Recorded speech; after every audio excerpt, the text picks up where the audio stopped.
Welcome to the channel. Today we are going to explore how to set your daily energy burned goal in the Fitbit app. If you want to better track your calories and stay on top of your fitness goals, this tutorial will guide you through the process in a simple and clear way.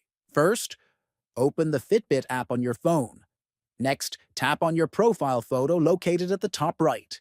Then, from menu, click on Fitbit Settings. After that, scroll down until you find the section labeled Activity and tap on it. Next, click on Energy Burned. Here, you can see your current daily calorie goal and make changes if necessary. Choose the number of calories you want to burn each day based on your personal fitness plan.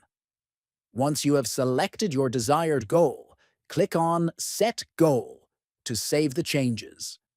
Finally, return to your dashboard and verify that the new energy burned goal is now displayed. From this point on, your Fitbit will track your calories burned according to the target you just set, helping you stay motivated and monitor your progress more accurately.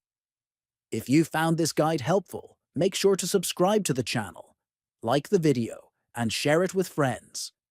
Thanks for watching and stay active.